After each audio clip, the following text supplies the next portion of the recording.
I did not expect our meeting this morning, but Chris, let me just start by saying what a complete and utter mess this is, and this is a gift to Putin, make no mistake. I hope the American people understand that this makes us look weak and it's not normal behavior for the United States. Chris, we are a superpower. Our power is in our military, our economy, our diplomatic corps, our professionalism, and this was not professional. We don't gain anything by acting like bullies, and this is what bullies do. Just because you act this way, by the way, doesn't mean you're tough. Donald Trump's meeting with President Zelensky today in the Oval Office marked the absolute low point of his presidency and maybe one of the most humiliating moments in American history. But there was so much more to unpack and so much that revealed what Donald Trump is looking to do in support of his puppet master, Vladimir Putin, especially with how he responded to Caitlin Collins when asked about a potential minerals deal, which it looks like Trump is taking off the table. We are going to get into all of that and how Trump just started attacking Collins, but before we do, if I could quickly ask you to leave a like on this video, and if you haven't already, and you enjoy our channel, hit that subscribe button, it goes a long way, and it really does mean a lot to me. Now, before we get into that clip, I first want to check out a couple of things Jessica Tarlov had to say in response to Trump because I think it provides some important context. But the idea that Zelensky, whose people have fought bravely for 3 years against an authoritarian adversary that invaded and has taken advantage at every single turn, has been nothing but a patriot, said even just last weekend that he would resign if it meant they could get into NATO, right? That was after the accusation from President Trump, J.D. Vance, etc., that he was the one who's a dictator, that it was Ukraine's fault that all this happened when we all know, or anyone being honest knows, it was definitely Putin's fault. Jess is right. The moment where Zelensky gets animated is when J.D. Vance asks him to just sit there and go along with the idea that Vladimir Putin wasn't the aggressor in this or the idea that Putin is a diplomatic partner. Vladimir Putin is not a diplomatic partner for anybody. So you had a patriotic world leader defending his people and the thousands of lives, tens of thousands of lives, that have been lost in all of this. Neither Stalin nor Mao were perfect. Sometimes you have to do deals with bad guys, but that's not what's going on here, and Donald Trump revealed himself. I thought the most shocking part was that Trump goes on to say that Putin went through a hell of a lot with me, he went through a phony witch hunt, and people have been saying since the beginning that Trump is aligned with Putin. We saw it in Helsinki in 2018 when he sided with Putin over the intelligence agencies. He says, well, Putin told me he didn't do it. He told me he didn't meddle in the election.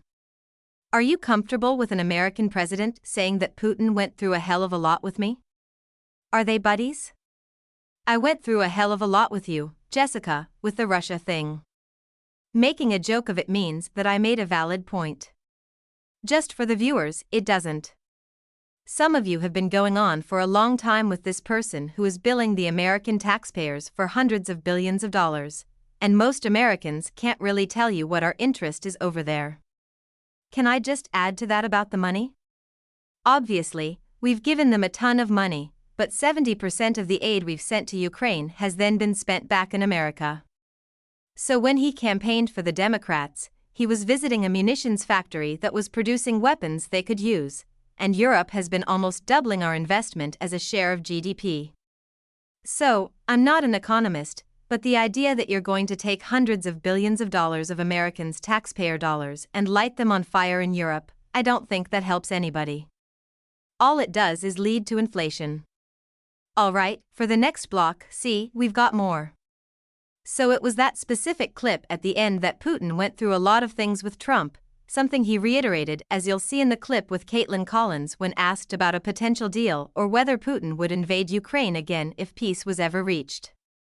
It really indicates how Donald Trump feels about Putin and where this situation is, but first, let's take a look at Trump's attack on Caitlin Collins. You still don't know the names of the 67 people who were killed, and you're blaming Democrats, their policies, air traffic control, and seemingly the U.S. military member who was flying that Black Hawk helicopter.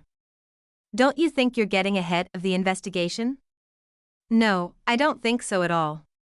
You mean the names of the people on the plane? Do you think that will make a difference? They are a group of people who lost their lives. If you want a list of the names, we can provide that. We'll be giving it very soon. We're coordinating with American Airlines and strongly with the military, but I think that's not a very smart question. I'm surprised it's coming from you. Are you blaming Trump so clearly? Donald Trump doesn't like being pressed on his relationship with Putin, even though he's always happy to talk about it and praise him. He's been very clear that he has a lot more trust in Putin than in Zelensky, a dictator rather than our allies. It seems strange, but I guess that's Trump. To respond and say you should be worried about CNN's ratings just shows the disregard that Trump and conservatives at large have for this situation. They don't care, and we know that. But what's important to point out is that it's the same type of indifference we see in Elon Musk's actions in government efficiency. They don't care because they don't understand what they're breaking because they're too stupid. Donald Trump doesn't understand the importance of our allies. He doesn't understand the importance of relationships formed through U.S. diplomacy. He doesn't understand foreign policy. He's a stupid person who's easily swayed by flattery. That's what this is about. They don't know what they're doing, and they don't care. That's why they're taking the actions they are. It's important we point that out. They fundamentally misunderstand government. They want to say it's broken because they don't understand what it does to improve your life, full stop. There's of course a lot more to unpack about what happened today, and I think Senator Mark Kelly did a great job doing so. This is a gift to Putin, make no mistake. I hope the American people get this, that this makes us look weak, and it's not normal behavior for the United States. We are a superpower. Our power is our military, our economy, our diplomatic corps, our professionalism. This was not professional. We don't gain anything by acting like bullies. This is what bullies do, and just because you act this way doesn't mean you're tough. This is a mess. I hope we can repair this relationship. President Zelensky and his country are grateful. Saying thank you in the Oval Office, being put on the spot like that, seemed to me just like J.D. Vance saying, "Look what I can do, Dad." It doesn't help the situation. This negotiation should have been done behind closed doors. This morning, we had a good meeting with both Democrats and Republicans in the Senate who support Ukraine. We had a good meeting with the President. We talked about many issues, but we didn't do it in front of cameras intentionally. In fact, Wicker asked for cameras to leave the room before we started our discussion. That's the way this should have been done. Let me ask you, then, where this goes from here. I wonder where you think your Republican colleagues will be, because I can't say I've done an exhaustive search, but I've only seen one Republican member of Congress, a member of the House, say anything negative about what they saw in the Oval Office. Where does this go from here, and does Congress have any role in it? We do have a role. We do our own negotiations, our own diplomacy, so to speak. We can push the administration, hopefully get them back to the negotiating table, but we are in a much worse position. Our European allies are especially looking at this and thinking, what just happened? What happened to the United States of America? Donald Trump has turned his back on America, and it's not the first time, of course, but really since January 6th. This seems like the starkest example of a complete abandonment of liberal ideas, of caring about democracy, of America's standing on the world stage.